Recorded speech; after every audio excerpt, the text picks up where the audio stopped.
चतुर मनुष्य ज्ञान को प्रकट नहीं करता वे, परंतु मूढ़ अपने मन की मूढ़ता मूढ़ता ऊंचे शब्द से प्रचार करता है। कामकाजी लोग प्रभुत्व करता है, परंतु आलसी बेगारी में पकड़े जाते हैं। उदास मन दब जाता है, परंतु भली भांति से वह आनंदित होता है।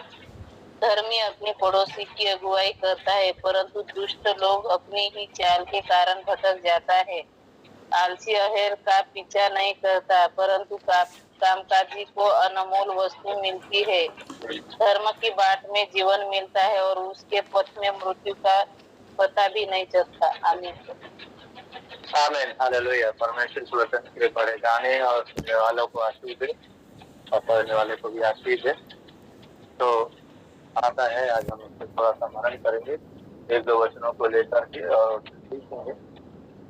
और जैसे पहली आयत ही कहता है कि जो शिक्षा पाने से प्रीति रखता है वह ज्ञान से प्रीति रखता है, परंतु जो डांट से बैर रखता है वह पशु तरीका है।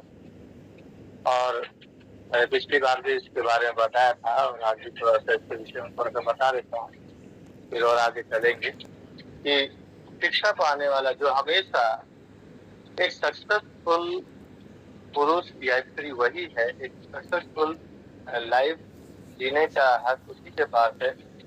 वही व्यक्ति उसका आनंद ले पाता है जो सीखने से प्रीति रखता है, सीखने से आनंदित रहता है, वो हर किसी से सीखता है। और जो सीखने में प्रेम रखता है और कभी भी कुछ नहीं जानता और जहाँ कहीं भी शिक्षा उसे मिलती है वो वहाँ लालायित मन से जब वहाँ पर भाग कर जाता है सीखने के लिए, तो यकीन मानिए वह व्यक्ति कभी भी ठोकर नहीं खा सकता और ना ही वह व्यक्ति कभी भी किसी से दब सकता है, क्योंकि उस व्यक्ति के अंदर में वो गुण है जो बहुत कम लोगों में पाई जाती है। क्योंकि आजकल का समय ऐसा है, हर व्यक्ति गुरु है, हर व्यक्ति कुछ ना कुछ ज्ञान बांट ही रहा, सब ज्ञानी है, चाहे वो मेडिकल विभाग से ले लो, चाहे पॉलिटिशियन से ले लो, चाहे गृहस्थी से ले लो, चाहे ग्राम पंचायत से ले लो, हर तरीके से वो जो है ज्ञानी है और ज्ञान बांटता फिरता है। लेकिन सीखने की जो इच्छा है वह कभी भी सीखता नहीं। कहते कि एक सच्चा शिक्षक वही होता है जो सबसे पहले सीखता है और सीखने के बाद ही वो सिखाता है। एक सच्चा टीचर, एक सच्चा शिक्षक खुद पहले वो सीखता है। अगर मुझे आपको कोई वचन, एक सच्चा शिक्षक वही है कि अगर वो कोई भी चीज अगर आप किसी को सिखाना चाहता है, सबसे पहले वो है जब तक उस विषय पर अगर आपको 40 मिनट सिखाना है, 1 घंटा सिखाना है, तो उस विषय के लिए उसको 12 घंटे उसके ऊपर कम से कम खुद सीखना पड़ेगा, तब वह आपको 1 घंटा या 40 मिनट की शिक्षा दे पाएगा। अगर वह व्यक्ति अपने आप में नहीं सीख रहा है और सिर्फ इधर से उधर से कोई मटेरियल मसाला लेकर और आपको सिखाने की कोशिश कर रहा है, तो यकीन मानिए उसका किसी के ऊपर कोई प्रभाव नहीं पड़ने वाला और ना ही किसी के जीवन में वो उतरने वाली वो शिक्षा है। क्योंकि हर व्यक्ति के तुरंत उसके हृदय में एक ग्रीनरी आ जाती है, एक चकाचक रोशनी सी फैल जाती है, उसका दिल गार्डन गार्डन होने लगता है, उसको लगता है कि यही चीज तो मैं ढूंढ रहा था, है ना। जैसे घोर अंधेरे घर में या मकान में जब हम कभी जाते हैं और वहाँ घोर अंधेरा है और एक जरा सी रोशनी मिल जाती है तो आदमी जो है खुश हो जाते हैं। वो लोग वहां से परेशान नहीं होते, वो खुश हो जाते हैं कि इस रोशनी के अनुसार मेरा जीवन जो है पल जाएगा और मैं इस रोशनी में कुछ भी ढूंढ सकता हूँ। तो एक छोटी सी रोशनी हमारी लाइफ के लिए बहुत बड़ी सीख बन जाती है या पकड़ने के लिए वो चीज बन जाती है जिससे कि हम सीख सकते हैं। प्रियो, अगर मैं अपने आप को शिक्षक बना रहा हूँ या शिक्षा देने वाला बना, तो अगर मैं खुद नहीं सीख रहा उन बातों से, तो मैं आपको जो कुछ भी सिखाऊंगा तो उसका असर आपके जीवन पे कभी भी नहीं होगा। इसलिए यहाँ पे कहता है जो शिक्षा पाने से प्रीति रखता है वह ज्ञान में प्रीति रखता है, और परंतु जो डांट को, यानी जो डांट को भी डांटने से बुरा मान जाता है, किसी ने अगर डांट दिया, शिक्षा देने वाले ने डांट दिया, या चर्च के पास्टर ने डांट दिया, या किसी ऐसे व्यक्ति ने डांट दिया जो उससे बड़ा है और उसको बुरा लग गया, तो वह व्यक्ति, बाइबल स्पष्ट कहती है, वह पशु सरीखा है, और उसमें क्या नहीं है, समझ नहीं है। वो समझ नहीं रखता, उसमें किसी प्रकार से कोई भी बुद्धि वाली बात नहीं है और ना ही उसका जो जीवन है वो सीखने के लायक है। वो और पशु को आप कुछ भी कहिए, उसको कोई फर्क नहीं पड़ता। वो आप कहेंगे इधर चल तो इधर जाएगा, इधर आप खींचेंगे वो उधर ही को जाएगा। सबने भैंसा बुग्गी देखा होगा या घोड़ा देखा होगा, ठीक है, घोड़ा बग्गी देखा होगा। तो घोड़े को जितना ताकतवर है, अगर उसके लगाम उसके अंदर ना हो, उसके पास लगाम ना हो, तो आप उसको काबू नहीं कर सकते। लीडरशिप किसी उम्र की मोहताज नहीं है ना। शिक्षा किसी उम्र की मोहताज नहीं है। शिक्षा गुरु बनने के लिए किसी उम्र की मोहताज नहीं होती। ज्ञान किसी को भी मिल सकता है, अगर वो सच्ची रीति से, पूरी आत्मा और सच्चाई से जब ढूंढता है, ज्ञान उसको मिल सकता है। और ज्ञान जब मिलता है तो वह व्यक्ति कभी भी शांत नहीं रह सकता। एक ज्ञानी व्यक्ति कभी शांत नहीं रह सकता। उसके अंदर वो सैलाब उमड़ता रहता है, उसको कुछ न कुछ होता रहता है कि वो किसी न किसी को कोई बात बोले, सिखाए, सीखने वाली बात बोले, किसी को वो ऐसा ना बोले जिससे कि किसी का दिल टूट जाए वो। और लेकिन अगर सच बात है, सच बात पर अगर वो आपको बता रहा है, कोई बात ऐसी लगती है, तो आपका दिल भी टूट सकता है। देखो, दिल एक कांच नहीं है, शीशा नहीं है, लेकिन दिल भी टूट जाता है। क्यों टूट जाता है? क्योंकि हमने शिक्षा से प्रीति नहीं रखी। और जब एक मनुष्य शिक्षा से प्रेम रखता है, सीखने के लिए ललायित रहता है, वह कभी भी कहीं से भी ठोकर नहीं खाता, ना तो वो अपनों से, ना किसी परायों से, और ना ही किसी उन लोगों से जो उसके विरोध में आते हैं। क्योंकि बुद्धि सारे मार्ग जानती है, जो कि हृदय में निवास करती है, उसको कोई देख नहीं सकता। हर व्यक्ति अपने दिमाग का इस्तेमाल करता है। जैसे मैं पिछले दिनों में बताया कि बुद्धि से ही राजा राज करते हैं, ठीक है। अगर हमारे पास बुद्धि होती तो आज हम लोग भी राज कर रहे होते, लेकिन हमारे पास बुद्धि नहीं है, हमारे पास दिमाग है, और हम दिमाग को इस्तेमाल करते हैं। और हम बचपन से सुनते आए हैं कि दिमाग इस्तेमाल करो, दिमाग इस्तेमाल करो, दिमाग इस्तेमाल करो। ऐसा ही है ना, हृदय में वास करती है। और जब बुद्धि हृदय में वास करती है, इसीलिए किसी ने भी कहा कि अगर जो दिल ने कहा है ना, वो लेफ्ट साइड होता है, लेकिन जब भी वो कहता है, जल्दी बात वो मानता नहीं किसी की, जल्दी किसी के ऊपर विश्वास नहीं करता दिल, ठीक है। दिमाग इस विश्वास कर सकता है, दिमाग जा सकता है, किसी के बहकाव में आ सकता है, फुसलाने में आ सकता है, लेकिन दिल लेफ्ट में होता है, लेकिन ऑलवेज राइट होता है। यह किसी प्रकार से कमीना नहीं हो सकता, किसी प्रकार से। जैसे हम पिछले दिनों में सुन रहे थे भाई शुभम से कि उसका दिल कमीना है, लेकिन दिल कभी कमीना नहीं होता, क्योंकि परमेश्वर में, देखो, इसमें हड्डी नहीं है, बिना हड्डी का है, ये भी एक मांस का एक टुकड़ा है। और यहेजकेल की पुस्तक 37 अध्याय बताता है कि मैं इनके अंदर से लोगों को बताया था, जो परमेश्वर ने मूसा को रूल दिया था, उसी रूल के ऊपर आज सारे लोग चल रहे हैं, पूरी दुनिया चल रही है।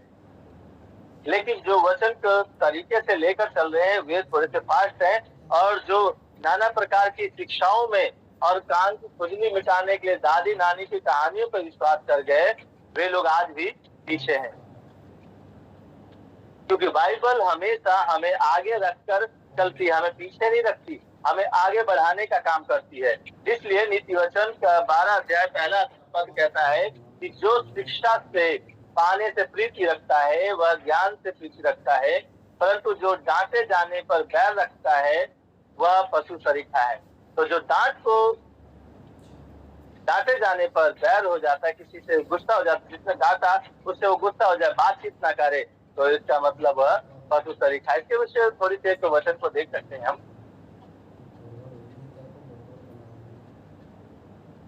मेरे प्रियो, मेरा जो टाइम है ध्यान से सुने, जितने भी लोग 11 से 14 पद पढ़े। नीति वचन 5, 11 से 14 पद। अपने अंतिम हाँ। समय में जब कि तेरा शरीर क्षीण हो जाए, तब यह कह कर हाय मारने लगे कि मैंने शिक्षा से कैसा बैर किया और डांटने वाले का कैसा तिरस्कार किया। मैंने अपने गुरुओं की बातें न मानी और अपने सिखाने वाले की ओर ध्यान न लगाया। मैं सभा और मंडली के बीच में प्राय सब बुराइयों में जा पड़ा। तू अपने बस बस बस से बस पानी बस और बस बस बस बस अंतिम समय में तेरी हड्डियां छीड़ हो जाएं, है ना, तो निरोगी हो जाए, तेरी उम्र बढ़ जाएगी, तब तुझे ये याद आएगा कि हाय हाय मुझ पर, मैंने अपने गुरुओं की बात नहीं मानी, मैंने शिक्षा से कैसा बैर किया। तो ये बच्चे जिनको आप सिखा रहे हैं, पढ़ा रहे हैं, सारी सुविधा मुहैया कर रहे हैं, जो सुविधा आपको नहीं मिली, आप वो सुविधा अपने बच्चों को दे रहे हैं। ठीक है, इसी प्रकार से कोई कमी घटी ना हो और ये अच्छी शिक्षा को प्राप्त कर ले। जहां तक इनका मन है पढ़े। हम एक टारगेट सेट कर रखे कि भाई कम से कम इसको ये डॉक्टर नर्स तक तो पढ़ाना ही पढ़ाना है। तो हम उनके ऊपर उस तरीके की मेहनत कर रहे हैं। हमें साइकिल नहीं मिली कभी जाने के लिए स्कूल, हम अपने बच्चों को समय से पहले साइकिल ला कर दे रहे हैं। हमें बुक्स नहीं मिली समय पर पढ़ने के लिए, हमारे बच्चों को एडमिशन होने से पहले उनको बुक मिल जाती है। हमें ड्रेस नहीं होती थी, बैग नहीं होते थे, हम लोग वो आटे का या वो सारी चीजें जो थैले होते थे, जूट के कट्टे, उनमें जो है बुक्स लेकर जाया करते थे। आज हमारे बच्चों के पास स्टैंडर्ड बैग है, टॉय वाले बैग हैं, स्टैंडर्ड बैग हैं, जिसमें कई प्रकार के खाने हैं। हर तहखाने वाला अलग चीजें हम रख सकते हैं। हमारे पास लंच के टिफिन दूसरा वाला होता था, या कागज में लपेट के जाते थे। आज इनके पास हम स्पेशल स्टैंडर्ड वाला देखते हैं। तो शिक्षा की थी, और शिक्षा पे आपने समझ लिया होगा। और जो जवान बच्चे हैं, जो नई पीढ़ी की उस पीढ़ी की तरफ बढ़ रहे हैं जो कि नई पीढ़ी को जन्म दे, तो उनके लिए एक नई सृष्टि की तरफ जो बढ़ रहे हैं कि नई सृष्टि बनकर उभरे, है ना, सृष्टि का नया आरंभ हो, तो उनके लिए भी ये सजेशन है। वो लोग भी सीख गए होंगे कि शिक्षा आने वाली पीढ़ी को कैसे देनी है, और स्पेशली बाइबल की शिक्षा हर एक के पास होनी चाहिए। नीति वचन का ज्ञान हर बच्चे में होना चाहिए। जैसे आपका बच्चा जन्म लेता है, आप उसके कान में परमेश्वर का वचन जरूर बोलें, ताकि उसके जीवन में वो हमेशा कामयाब होने पाए, कभी भी गलत राह पे ना चले।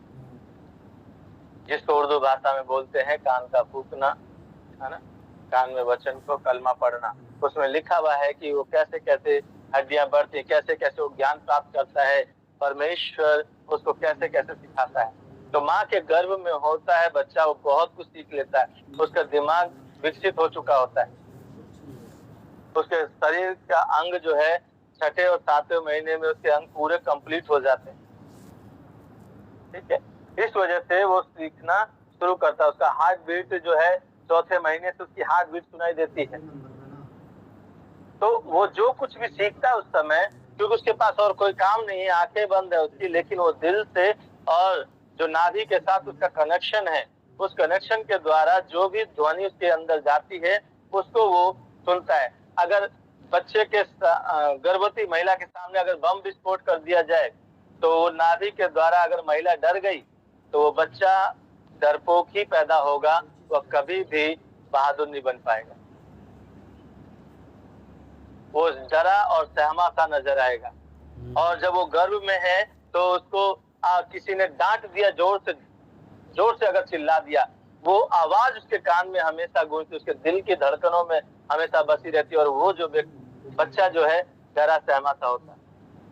लेकिन जहाँ खुशी का माहौल होता है, जहाँ वो गर्भवती महिला 9 महीने तक खुशहाल रहती है, हंसती खेलती रहती है और खुशनुमा जीवन बिता के रखती है, वो बच्चा नॉर्मल डिलीवरी भी होती है, प्लस में वो बच्चा निडर रहता है।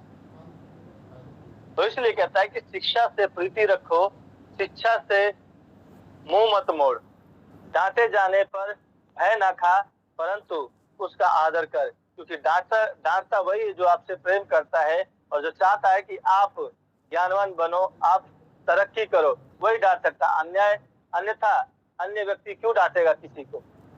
तो मेरे प्रियो, इस बात को आप थोड़ा सा समझने की कोशिश करें कि परमेश्वर मनुष्यों से कैसा प्रेम करता है, किस रीति से वो हमें गढ़ता है। तो हमें शिक्षा से प्रेम करना है, ना कि शिक्षा से जो है प्यार करना। सही मिले ज्ञान, अगर आपका दिल कहता है कि यह मेरे लिए उचित है, आप उसे ग्रहण कराए कि यह मेरे लिए उचित नहीं है, दोनों कानों के पर्दे खोल दीजिए, वो अपने आप बाहर निकल जाएगी, उसको दिल में उतारने की जरूरत नहीं। लेकिन अधिकतर लोग जो बुराई को दिल में उतार लेते हैं और अच्छाई के लिए कान बंद कर लेते हैं, और यही कारण है कि उनके दिल में हमेशा दर्द बना रहता है और चुभन सी होती रहती है, क्योंकि उन्होंने वो बुराई को ग्रहण कर लिया और भलाई को हमें पूरी 207 हड्डियां बनाई, जिसमें से एक कम हो गई और 206 रह गई। और हृदय के पास से हड्डी पसली से बनाया, ना कि पांव के ऊपर क्रोध। और उसका 3 अध्याय का 11 पद लिखा है, हे मेरी बेटी मत डर, जो कुछ तू कहेगी मैं तुझसे करूंगा, क्योंकि मेरे नगर के सब लोग जानते हैं कि तू भली स्त्री है। तो कौन है? भली स्त्री है। और यह जो आज्ञा उसे मिली थी, उसकी सास ने दिया था। उसकी थोड़ी सी एक स्टोरी बता देता हूँ कि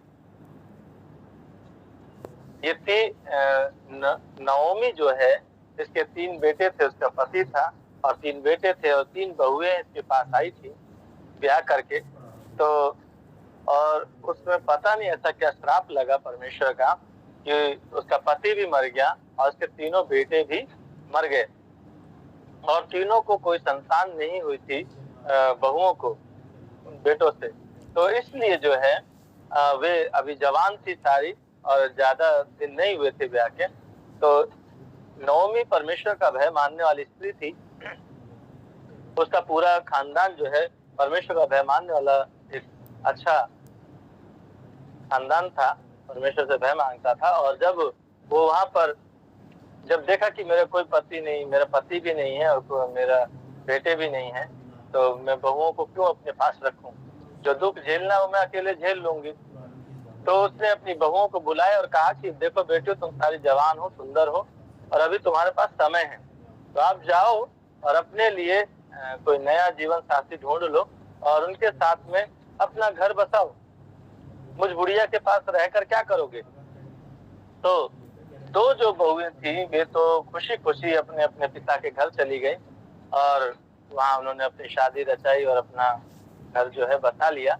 लेकिन जो रूथ थी उसने कहा नहीं, मेरे पिता ने एक बात सिखाई थी कि जिस घर में जाएगी वही आज से तेरे माता पिता होंगे, सुख में दुख में। और मैंने शपथ भी खाई थी कि सुख हो या दुख हो मैं अपने सास ससुर का पूरा ख्याल रखूंगी, पति का भी रखूंगी। और यही हर व्यक्ति जो है हर बार शादी में ये शपथ होती है। लेकिन वो शपथ को वो लोग अग्नि वहीं पे छोड़ देते हैं। कुछ लोग जो अग्नि के फेरे लेते हैं वो अग्नि में छोड़ देते हैं, कुछ लोग जो कसम खाते हैं चर्च में आकर के वो चर्च में ही छोड़ देते हैं, और कुछ लोग कोर्ट में जाकर के खाते हैं, वो लोग वहीं कसम को छोड़ देते हैं। तो ये सारी चीजें, तो नओमी को वो शपथ याद थी, तो उसने कहा नहीं, मैं तुझे छोड़कर कभी नहीं जाऊंगी। मेरे परमेश्वर की शपथ कि तेरे लोग मेरे लोग होंगे और तेरा परमेश्वर मेरा परमेश्वर, तू जहां जाएगी मैं वहां रहूंगी। बेटे के बड़े होने तक तू फिर से उसका इंतजार करे और फिर उसकी पत्नी होने के लिए मैं तुझे दूं। जब तक वो ऐसा होगा तब तक तू भी बूढ़ी हो चली होगी, तेरी सुंदरता खत्म हो चुकी होगी, तो क्या फायदा है। इसलिए तू अपना घर बसा ले। बोली नहीं, जो कुछ भी है तू ही है मेरे लिए, हम दोनों सास बहू मिलकर जीवन यापन करेंगे। तो जब वो अपने देश को चली गई जहाँ से वो आई थी, उस जगह पे गई, तो वहां पर जो है सारी घटना घटी है। जब आप रूथ की पुस्तक पढ़ेंगे तो आपको वहां पे समझ में आएगा, तो आप पढ़ सकते हैं। तो और भली स्त्री कौन पा सकता है, ये भी बात बाइबल बताती है, नीति वचन बताता है। 30 और 31 पद भी हमें इस बात की शिक्षा देते हैं कि भली स्त्री के क्या क्या काम है, लेकिन लज्जा के काम करने वाली स्त्री के बाद जब हम पढ़ेंगे तो वहाँ पे लिखा है, लज्जा के काम करने वाले मूर्ख स्त्री अपने घर से अपने हाथों से अपना घर बर्बाद करती, लेकिन बुद्धिमान स्त्री अपने हाथों से अपना घर बनाती। तो ये बात हमें हमेशा याद रखना है, खास तौर से बेटियों के लिए है ना, जो नई आने वाले दिनों में किसी का घर बसाएंगी और प्रभु ने बनाया है, सबकी जोड़ियां सभी की बनाई हैं। तो ये शिक्षा देकर जब हम अपने बच्चों को सिखाते हैं, माताओं का ये फर्ज है कि अपनी बेटियों को ये शिक्षा सिखाया जाए कि किस प्रकार से अपने घर को बनाएं। क्योंकि जब हम 31 अध्याय को पढ़ते हैं नीति वचन के, तो वहाँ पे लिखा है कि वो सवेरे तड़के उठ जाती है। अब जो विवाहिता है, जिनके आपके बच्चे हैं, जैसे नेहा है, हमारी ताई है, लक्ष्मी है, ठीक है, भाई राम कुमार की पत्नी है, या पंकज ने अपनी मम्मी को भी देखा, वो लोग तड़के उठ जाते है ना, तड़के। मेरी माता जी भी उनमें से हैं, पूरे घर को व्यवस्थित करते हैं। 11 उसका 7 पद ढकना उचित नहीं है, क्योंकि वह परमेश्वर का स्वरूप और महिमा है, परंतु स्त्री पुरुष की महिमा है। पुरुष का सिर ढकना उचित नहीं, लेकिन स्त्री पुरुष की महिमा है, इसलिए स्त्री को सर ढकना चाहिए। घूंघट करने के लिए नहीं बोल रहा, लेकिन ऑनलाइन बैठते हैं चाहे ऑफलाइन बैठते हैं, चाहे आप कैमरा ऑन करके बैठते हैं चाहे कैमरा ऑफ करके बैठते हैं, प्रभु की उपस्थिति तो हर जगह और उसकी आंखें देखती हैं। तो सिर पर पल्लू होना बहुत जरूरी। एक भली कल के जो अध्याय था 11 का 25 कहता, जो उदार प्राणी हृष्ट पुष्ट हो जाता है और जो औरों की खेती सीखता है उसकी भी सींची जाएगी। तो जब परमेश्वर का काम कर रहे हैं, परमेश्वर के राज्य की बढ़ोतरी के लिए काम कर रहे हैं, तो आप यकीन मानिए आपको कोई भी चीज पीछे नहीं छोड़ सकती। आपका तरक्की कभी आपका पीछे नहीं हटने देगी, आपको आगे बढ़ाएगी, और तरक्की आपको आगे धक्का मार के लेके जाए भी नहीं रहता। तो जो लोग इस रीति से चलते हैं उनको परमेश्वर बहुतायत की आशीष देता है और मृत्यु उनके रास्ते में कभी भी नहीं आती। बोल प्रभु यीशु मसीह की जय। तो एक साथ रहकर, एक साथ मिलकर, एक साथ चलें, प्रभु की आशीष को लें और उन आज्ञाओं को मानकर आगे बढ़ने की कोशिश करें। प्रभु में हमेशा आप आनंदित और मगन रहेंगे। प्रभु इन वचनों के द्वारा आपको आशीष दे। सभी को जय मसीह की। आइए मिलकर प्रार्थना करते हैं। आज किसी का जन्मदिन है, सुंदर समय के लिए जो आपने दिया है, तेरे पवित्र नाम को धन्य कहते हैं, हम दुआ करते हैं किंजल के लिए पिता परमेश्वर, जो बुखार और उल्टी से पीड़ित है। आज रात तेरे वचन भेज पिता परमेश्वर, और उसे यीशु नासरी के नाम से हम चंगाई को मांग लेते हैं। दवा भी असर नहीं कर रही पिता। प्रभु यीशु आप उसको अपने लहू में छुए और चंगा करें, अपना वचन भेज कर उसे चंगा करें, और कल हम सुनने पाए पिता परमेश्वर की आज रात आपने उसे छुआ, चंगा किया, और सुबह वो फ्रेश नजर आने पाए। प्रार्थना पिता आप आशीषित करें, अनुग्रह करें, दया करें पिता परमेश्वर। हम प्रार्थना करते हैं, दुआ करते हैं बेटे शुभम के लिए पिता परमेश्वर, या आपने उसे अकेला विश्वास में रखा है प्रभु। उसके परिवार के लोग जो बैकस्लाइड हो गए प्रभु यीशु, तेरे प्रेम से पता नहीं क्यों, लेकिन तू जानता है प्रभु, और ऐसे लोगों को तू दुष्ट कहता है। इसलिए हम आपसे दुआ करते हैं कि उस बेटे की प्रार्थना को सुन, उसके आंसुओं को देख पिता, जो प्रति भोर में उठकर वो अपने परिवार के लिए बहाता है। प्रभु यीशु आप दया करें, आपका अनुग्रह उसके ऊपर बना रहे पिता। ये मैं प्रार्थना पिता परमेश्वर आप दया करें और बेटे को हिम्मत दे, ताकि वो हिम्मत बन कर खड़ा रहे और कभी किसी दुष्ट से हारने वाला ना हो। पिता परमेश्वर आपकी इच्छा उनके परिवार में पूरी होने पर दुआ करते हैं भाई पंकज के लिए, कि जब वो आज हमारे मीडिया का काम संभाल रहे पिता परमेश्वर, तो किसी प्रकार से भी कोई भी ऐसा मनमुटाव उनके जीवन में ना आने पाए, कोई बुराई उनके जीवन में घाव ना करने पाए पिता, जिससे कि वो हमसे रूठे या नाराज हो और तुझसे रूठ कर पिता परमेश्वर गलत राह पे चलने पाए। खुदावन आप उनकी सहायता करें, मदद करें, बुराई से बचाएं और अपनी महिमा में लेके चले। तेरे दूत उनकी रक्षा करने पाए, पवित्रताई में बढ़ने पाए। सिखाने वाली आत्मा प्रतिदिन उन्हें सिखा कि मल्टीमीडिया किस प्रकार से कार्य करती पिता, और पिता परमेश्वर मीडिया के द्वारा पिता परमेश्वर उनको एक अच्छी पहचान मिलने पाए प्रभु परमेश्वर की प्रार्थना है। तेरे आगमन विलंब में पिता परमेश्वर तू सहायता कर। मैं ले भी दुआ करता हूँ पिता परमेश्वर मुझे बोलने की शक्ति और सामर्थ्य दे, हर बुराई से जय पाने के लिए पिता को सहायता कर। धन्यवाद करता हूँ खुदावन, तूने हम सबकी प्रार्थना को सुना है। बीरबल जी के दुआ करते पिता परमेश्वर स्वस्थ रखें, मस्त रखें पिता, हर बुराई से बचाएं और अपने टखनों में बल दे पिता की वो तो फिर से सही रीति से खड़े हो सके और पिता अपने कार्य को अंजाम दे सके। पिता परमेश्वर एक बहुत बड़ी जिम्मेदारी अभी उसके पास, वो जिम्मेदारी को निभाने वाले एक अच्छे पिता बन जाए पिता हमारे साथ में प्रभु, और हर एक क्रोध की आत्मा उनके अंदर से दूर होने पाए, ये हमारी प्रार्थना पिता आप आशीष। धन्यवाद करते खुदावन, पूरे प्रार्थना भाई राम कुमार बहन लक्ष्मी के लिए दुआ करते पिता, इनके परिवारों के तेरी आशीष में दुआ करते पिता, सोनी के लिए उनके परिवार के लिए इन्हें भी आशीषित कर, तेरे नाम से जाने जाए, तेरा अनुग्रह सदैव बना। धन्यवाद करते प्रभु, आदर में जलाल आपको दुआ आपके प्रिय पुत्र हमारा उद्धार करता प्रभु यीशु के नाम से मांगते हैं, तूने स्वर्ग में दया से ग्रहण कर पिता। हमसे मिलकर कहा आमीन। आइए मिलकर दुआ करें। ऐ हमारे बाप तो जो आसमान में है, तेरा नाम पाक माना जाए, तेरी बादशाहत आए, तेरी मर्जी जैसे आसमान में होती है वैसे जितनी प्रार्थना की गई उन सब में, और पिता परमेश्वर हम सबके जीवन में आज रात हम सबके मित्रों में पूरी होने पाए। आज दिन में प्रकार हम लोग के सवाल को माफ कर, हमें अजमाइश में बादशाह कुदरत और जलाल हमेशा आप ही की कहा आमीन। हालेलुया। प्रभु आपको बहुत आशीष दे। जय मसीह की बात देते हैं, जितने व्यूअर्स हैं हमारे साथ देखते हैं अपलोड होती है, तो आप सबका बहुत बहुत धन्यवाद। लाइक शेयर और कमेंट जरूर करते रहें।